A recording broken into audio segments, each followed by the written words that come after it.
आम्ही भी घडलो, तुम्ही भी घडा. आम्ही भी घडलो, तुम्ही भी घडा. चंदनाच्या संगे बोरी बिघडल्या, बोरी बिघडल्या परी चंदनाची झाल्या, चंदनाची झाल्या. आम्ही बिघडलो, तुम्ही बिघडा. सागराच्या संगे नद्याही घडल्या, नद्याही घडल्या परी सागराची झाल्या, सागराची झाल्या. आम्ही बिघडलो, तुम्ही बिघडा.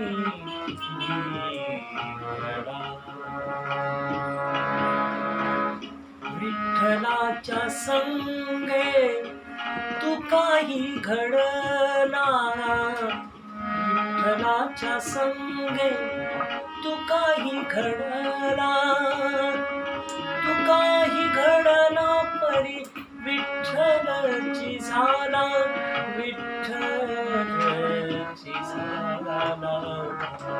आम्ही बिघडलो, तुम्ही बिघडा. पहा, जगद्गुरु तुकोबारायाने फार सुंदर असं उदाहरण दिलेलं आहे त्या अभंगवाणीमधून. आम्ही भी घडलो, तुम्ही भी घडा. आम्ही बिघडलो असं नाही आहे, आम्ही भी घडलो ही संतांची भाषा आहे. आम्ही भी घडलो, तुम्ही भी घडा. चंदनाच्या संगे बोरी भी घडल्या, बोरी भी घडल्या परी चंदनाची झाल्या. बघा, जिथे चंदनाची लागवड असते तिथे बोरीची झाडं असतात आणि ती बोरीची झाडं त्यांना चंदनाचा सुगंध लागून ती बाजारामध्ये चंदन म्हणून विकली जातात आणि आपण ती घरी घेऊन येतो. त्या चंदनाचा जो सुगंध आहे, त्यांचा जो चंदनाचा संग आहे, त्या बोरीच्या झाडाला लागून ते बोरीचं लाकूड सुद्धा जणू चंदनच बनून जातं. म्हणजे संग करणं कशा प्रकारचा आपण केला पाहिजे. किती छान संग त्या बोरीच्या झाडाला लाभला त्या चंदनाचा की ते जणू चंदनच झालं. त्याचप्रमाणे पुढील ओवीमध्ये जगद्गुरु तुकोबाराय म्हणतात, सागराच्या संगे नद्याही घडल्या, नद्याही घडल्या परी सागराची झाल्या. नद्या समुद्राला जाऊन मिळाल्या आणि नद्या पण जणू सागरासारख्याच झाल्या. तसं शेवटच्या चरणामध्ये जगद्गुरु तुकोबाराय म्हणतात, विठ्ठलाच्या संगे तुकाही घडला, तुकाही घडला परी तुका घडला परी विठ्ठलची झाला.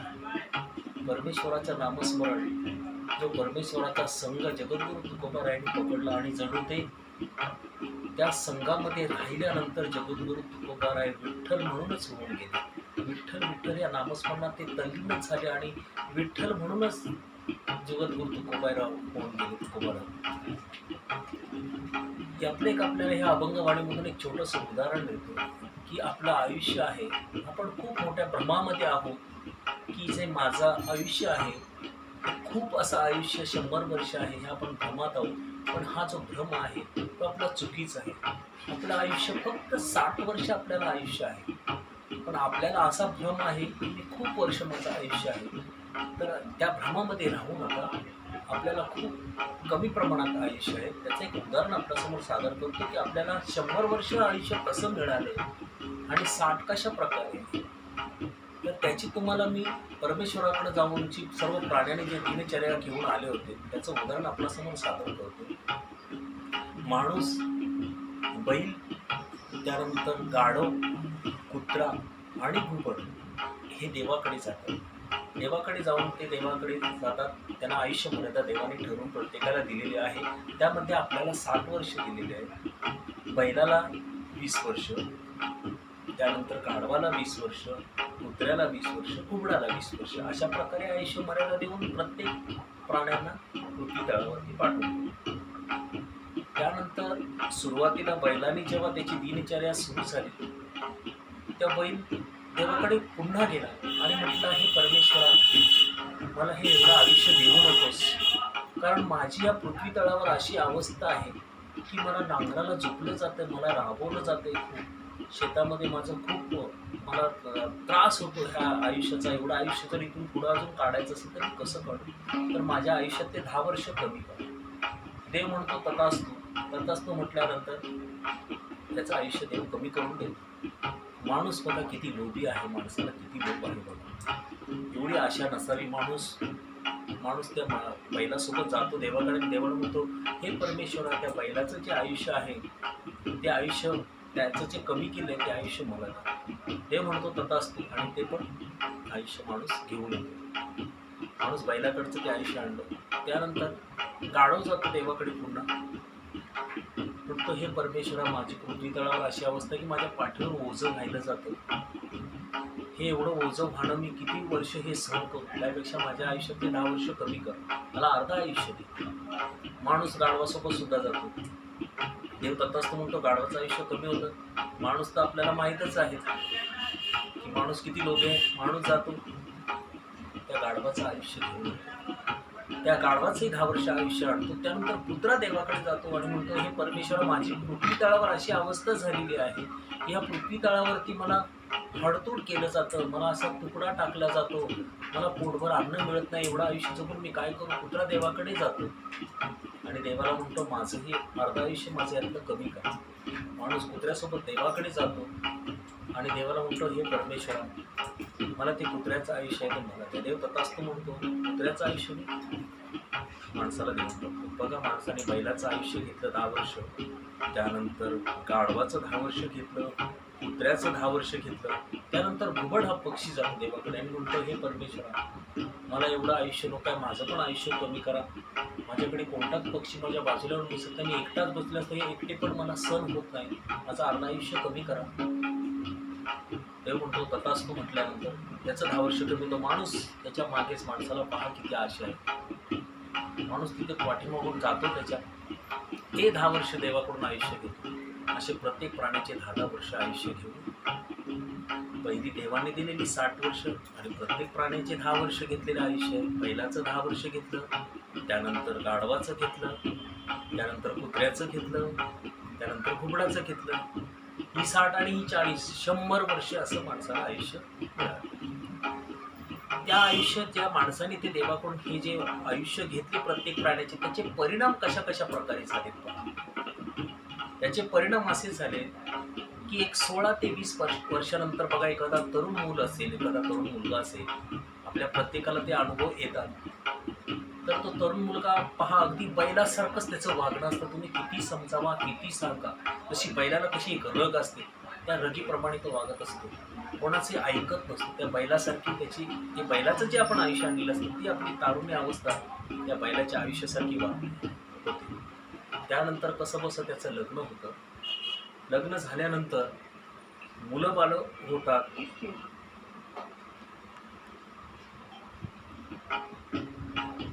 या सर्व प्राण्यांचं आयुष्य घेतलं, आपलं 60 वर्ष आयुष्य आणि त्याच्यात प्रत्येक प्राण्यांचे 10-10 वर्ष, कोणाचं 100 वर्ष आयुष्य मिळालं. आता तुम्हाला मी बैलाचं उदाहरण दिलंच.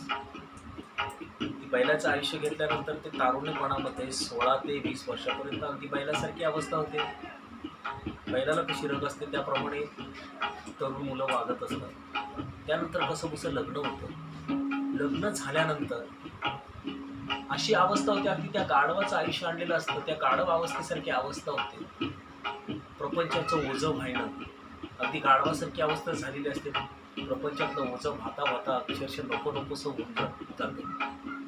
मुलं बाळं होतात, त्यांचं सर्व करणं, त्या मुलाबाळांचं शिक्षण झालं आणि इतर गोष्टी त्यांना लागतात, प्रपंचासाठी लागणाऱ्या गोष्टी, यामध्ये अगदी गाढवासारखं ओझं वाहून आपली अवस्था गाढवासारखी झाली.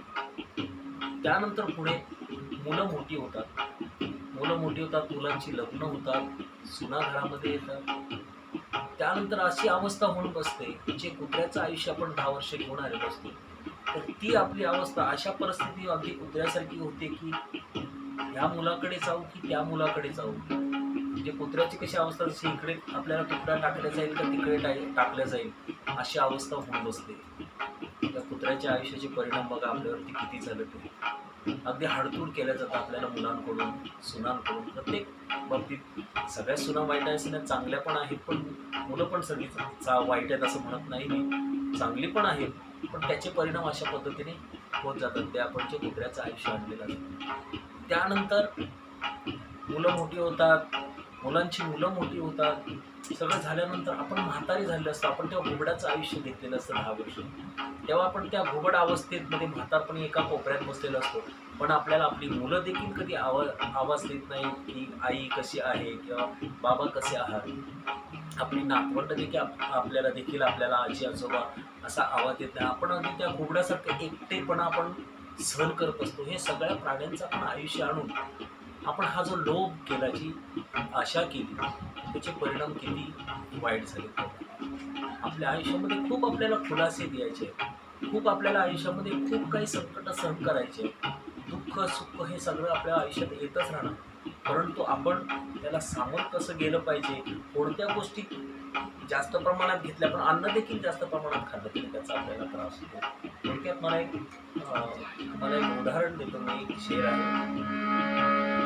खुलासे अधुरेच राहतात आणि निघायची वेळ होते. खुलासे अधुरेच राहतात आणि निघायची वेळ होते. उरणार नाही इतके पुसट डोळ्यात दवतर ते. म्हणजे अगदी आपल्या आयुष्यात आपण अगदी जन्माला आल्यापासून शाळेत जाताना देखील शाळेमध्ये का नाही आलो याचा देखील आपल्याला खुलासा करावा लागतो. आपल्याला अर्ज द्यावा लागतो ना, का नाही आलो, तब्येत बरी नव्हती किंवा काय. आपल्या कामामध्ये, आपल्या नोकरीमध्ये सुद्धा आपल्याला कामावर गैरहजर झाल्याबाबतचे खुलासे द्यावे लागतात. कामामध्ये होणाऱ्या त्रुटीबाबतचे खुलासे द्यावे लागतात. आपल्या आयुष्यात प्रत्येक गोष्टीचा आपल्याला प्रपंचामध्ये पण खुलासा द्यावा लागतो.